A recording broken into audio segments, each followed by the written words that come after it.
मित्रों नमस्कार। Hindi education by Pawan sir में आप लोगों का स्वागत है। मित्रों, अभी हम लोगों ने ज्वालामुखी पार्ट 1 में लगभग 33 क्वेश्चन का अध्ययन किया। अब 34 क्वेश्चन से देखने जा रहे हैं। आइए पार्ट 2 में 34 क्वेश्चन से प्रैक्टिस से सेट शुरू करते हैं। निम्नलिखित में से कौन सा एक ज्वालामुखी पर्वत नहीं है? ध्यान दीजिएगा, एक ज्वालामुखी पर्वत नहीं है तो कौन सा ज्वालामुखी पर्वत नहीं है? Fujiyama, Andes, Vesuvius, Vosges. तो वासजेस जो है वह ज्वालामुखी पर्वत नहीं है। अगला क्वेश्चन है, विसुविसियस ज्वालामुखी किस देश में स्थित है? तो ध्यान दीजिए भैया, विसुविसियस ज्वालामुखी जो है इटली में स्थित है। किस में स्थित है? इटली में स्थित है। अगला क्वेश्चन, मौना लोवा उदाहरण है। तो मौना लोवा उदाहरण किसका है? सक्रिय ज्वालामुखी का। मौना लोवा जो है वो सक्रिय ज्वालामुखी का उदाहरण है। ध्यान दीजिएगा। अगला है, क्राका टाओ ज्वालामुखी निम्नलिखित में से किस द्वीप समूह में स्थित है? क्राका टाओ ज्वालामुखी निम्नलिखित में से किस द्वीप समूह में स्थित है? तो ध्यान दीजिएगा, यह स्थित है, बी नंबर हमारा सही हो जाएगा, स्प्रेटली द्वीप समूह में। किसमें है स्थित भैया? क्राकाटाओ ज्वालामुखी स्प्रेटली द्वीप समूह में। अगला क्वेश्चन है, निम्नलिखित में से कौन सा युग्म सुमेलित नहीं है? तो कौन सा युग्म सुमेलित नहीं है, ये ध्यान देना है। इटना, इटना ज्वालामुखी जो है इटली में है, बिल्कुल सही है। फ्यूजियामा ज्वालामुखी ये भी जापान में है, बिल्कुल सही है।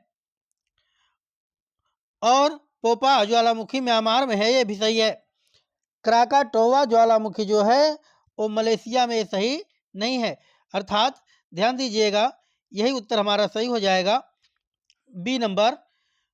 इसी का मिलान नहीं है, बाकी तीनों का मिलान है। तो क्राकाटाओ ज्वालामुखी किस समूह में है? ये ध्यान देना कि जैसा बताया गया, स्प्रेटली, किसमें बताया गया? स्प्रेटली द्वीप समूह में है। अगला क्वेश्चन, किलिमंजारो पर्वत निम्नलिखित में से किस महाद्वीप में स्थित है? किलिमंजारो पर्वत निम्नलिखित में से किस महाद्वीप में स्थित है? तो किलिमंजारो पर्वत ध्यान दीजिए भैया, अफ्रीका महाद्वीप में। कहाँ है? अफ्रीका महाद्वीप में स्थित है। सी नंबर हमारा सही हो जाएगा, अफ्रीका महाद्वीप। अगला क्वेश्चन है, एल मिस्टी ज्वालामुखी किस देश में है? एल मिस्टी ज्वालामुखी, तो एल मिस्टी ज्वालामुखी जो है वो पेरू में है। कहाँ है? पेरू में। सी नंबर हमारा सही हो जाएगा, पेरू में है। अगला है, ज्वाला खंडास्मी क्या होता है? ज्वाला खंडास्मी क्या होता है?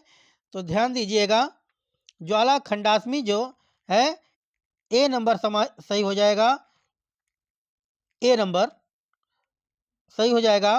तप्त शैलें, शैल के टुकड़े और लावा, तप्त शैल के टुकड़े व लावा को ज्वाला खंडास्मी कहते हैं। अगला क्वेश्चन, फिलीपींस में कौन सा ज्वालामुखी लगभग 6 शताब्दियों का सुप्त रहने के बाद फट पड़ा था? 6 शताब्दी तक बिल्कुल सुप्त अवस्था में था और उसके बाद फट पड़ा था। वह कौन सा ज्वालामुखी है? तो ध्यान दीजिएगा, माउंट बैरन, माउंट फैजुआमा, माउंट उज्जैन, माउंट पिनेटुबो। तो कौन सा ज्वालामुखी है? आइए देखते हैं। जो 6 शताब्दी तक बिल्कुल शांत रहा, उसके बाद फट पड़ा था, तो वह है माउंट पिनेटुबो, माउंट पिनेटुबो। अगला क्वेश्चन, डी नंबर हमारा 42 का डी सही हो जाएगा। अगला क्वेश्चन,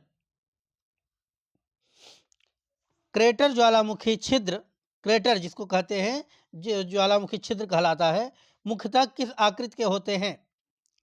ज्वालामुखी छिद्र जो होते हैं, जिसको क्रेटर कहा जाता है, वो किस आकृति के होते हैं? भैया वो होते हैं कीपाकार। किस आकृति के होते हैं? कीपाकार, कीप के आकार का होते हैं। अगला क्वेश्चन है, निम्नलिखित में से कौन सा गैस ज्वालामुखी उद्भेदन के समय निकलती है? उद्भेदन के समय निकलती है। तो ध्यान दीजिएगा, ऑक्सीजन जो है वो उद्भेदन के समय निकलती है। अगला क्वेश्चन है, ज्वालामुखी के उद्गार के समय निकलने वाली गैस के जलवाष्प की मात्रा कितनी होती है? ज्वालामुखी के उद्गार के समय निकलने वाली गैस के जलवाष्प की मात्रा कितनी होती है? तो ध्यान दीजिएगा भैया, यह होती है 80 से 90%। डी नंबर हमारा सही हो जाएगा। ज्वालामुखी का जब उद्गार होता है उस समय जो गैस निकलती है, जलवाष्प की मात्रा जो निकलती है, तो वह 80 से 90% होती है। विश्व का सर्वाधिक ज्वालामुखी वाला क्षेत्र है, तो विश्व का जो सबसे ज्यादा ज्वालामुखी वाला क्षेत्र है वह है, ए नंबर हमारा सही हो जाएगा, फिलिपाइन द्वीप समूह। कौन? फिलिपाइन द्वीप समूह। अगला क्वेश्चन है, निम्न में से कौन सुमेलित नहीं है? तो ध्यान दीजिएगा, सुमेलित नहीं है शांत ज्वालामुखी, देवबंद बिल्कुल सही है, सुमेलित है। जागृत ज्वालामुखी अस्टाम्बोली, ये भी बिल्कुल सही है। प्रसुप्त ज्वालामुखी क्राकाटोवा, ये भी बिल्कुल सही, टाओ सही है। निष्क्रिय ज्वालामुखी एटना नहीं, यही सुमेलित नहीं है, ध्यान दीजिएगा। तो ऑप्शन नंबर हमारा डी सही हो जाएगा, निष्क्रिय ज्वालामुखी एटना। बाकी तीनों सुमेलित हैं, ध्यान रखिए।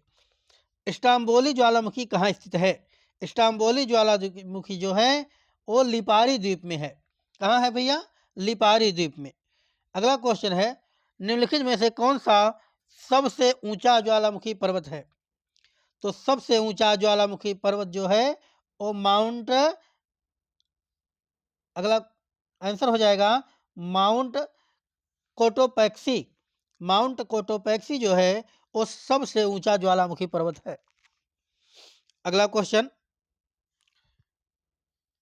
माउंट एरेबस ज्वालामुखी निम्नलिखित में से किस महाद्वीप में स्थित है? माउंट एरेबस ज्वालामुखी निम्न में से किस महाद्वीप में स्थित है?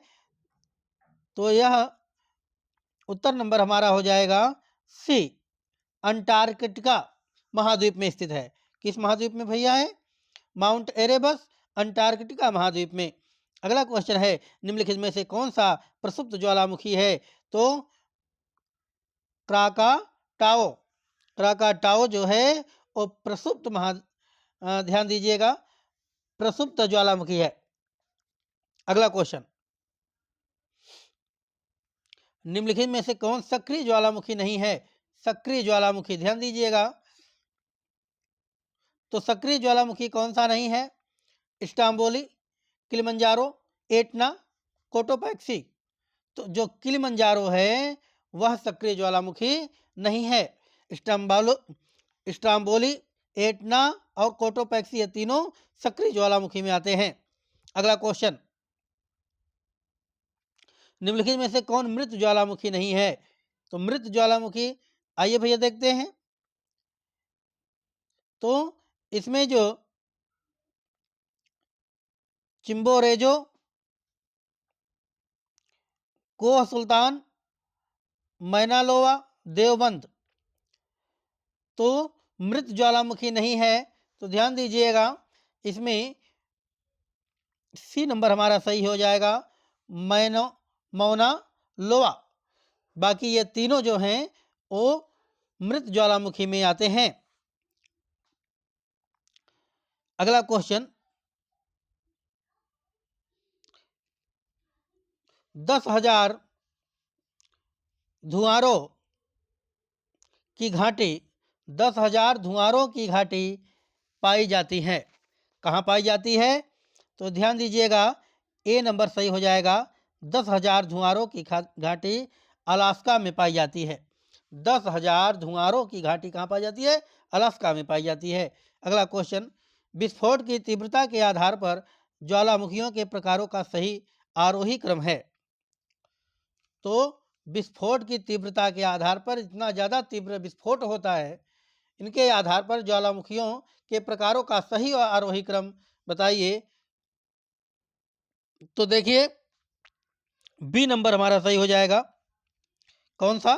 बी नंबर सही हो जाएगा, पहला हवाई तुल्य, दूसरा स्टाम्बोली तुल्य, फिर बाल्केनियन तुल्य, फिर पिलियन तुल्य। अर्थात हवाई तुल्य, स्टाम्बोली तुल्य, बाल्केनियन तुल्य और पिलियन तुल्य विस्फोट की तीव्रता के आधार पर हैं। ध्यान दीजिएगा। अगला क्वेश्चन, निम्न में से किस प्रकार के ज्वालामुखी में सर्वाधिक विस्फोटक उद्गार होता है? किस प्रकार के ज्वालामुखी में सर्वाधिक विस्फोटक उद्गार होता है? तो ध्यान दीजिएगा भैया, उत्तर नंबर हमारा बी सही हो जाएगा। पिलियन तुल्य ज्वालामुखी में सबसे ज्यादा विस्फोटक उद्गार होता है। अगला क्वेश्चन, पेले के बाल का संबंध निम्नलिखित में से किस प्रकार के ज्वालामुखी से है? तो ट्रिलियन तुल्य, पिलियन तुल्य, हवाई तुल्य, बाल्केनियन तुल्य। तो किससे संबंधित है भैया? हवाई तुल्य से। किससे? हवाई तुल्य से। अगला क्वेश्चन, निम्न में से किस प्रकार के ज्वालामुखी की आकृति गोभी के फूल जैसी होती है? तो ध्यान दीजिए, गोभी के फूल जैसी किसकी आकृति होती है? तो बाल्केनियन तुल्य की। किसकी होती है? ए नंबर सही हो जाएगा। बाल्केनियन तुल्य की आकृति जो होती है वो गोभी के फूल जैसी होती है। अगला क्वेश्चन, निम्नलिखित में से किस प्रकार के ज्वालामुखी को पिलियन तुल्य ज्वालामुखी भी कहा जाता है? 59 नंबर ध्यान दीजिएगा। निम्नलिखित में से किस प्रकार के ज्वालामुखी को पिलियन तुल्य ज्वालामुखी भी कहा जाता है? किस प्रकार को कहा जाता है भैया? देखें, विसुविस तुल्य को ध्यान दीजिएगा पिलियन तुल्य ज्वालामुखी भी कहा जाता है। अगला क्वेश्चन, पृथ्वी की सतह के नीचे द्रवीभूत शैल कहलाता है। पृथ्वी की सतह के नीचे जो द्रवीभूत शैल है वह कहलाता है, क्या कहलाता है? वह मैग्मा कहलाता है। क्या कहलाता है? डी नंबर हमारा सही हो जाएगा। अगला क्वेश्चन, रिंग ऑफ फायर को आप निम्नलिखित में से किस महासागर से संबंध करेंगे? रिंग ऑफ फायर को आप निम्नलिखित में से किस महासागर से संबंध करेंगे?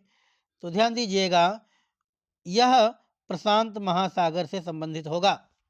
किससे? रिंग ऑफ फायर जो है वह प्रशांत महासागर से संबंधित है। अगला क्वेश्चन, ज्वालामुखी की सक्रियता अधिक पाई जाती है। तो ज्वालामुखी की सक्रियता कहाँ ज़्यादा पाई जाती है? जापान में। बी नंबर हमारा सही हो जाएगा। ज्वालामुखी की सक्रियता अधिक जापान में पाई जाती है। संसार का सर्वाधिक सक्रिय ज्वालामुखी है, संसार का सर्वाधिक सक्रिय ज्वालामुखी है वो किलायु है। सी नंबर हमारा सही हो जाएगा।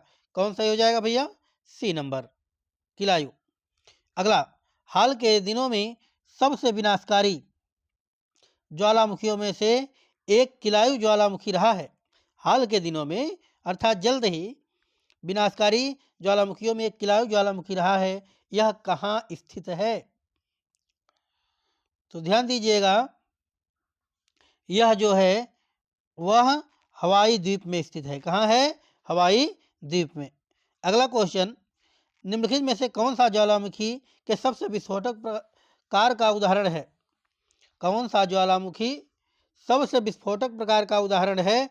तो ध्यान दीजिएगा, काल्डेरा ज्वालामुखी जो है वो सबसे विस्फोटक प्रकार का उदाहरण है।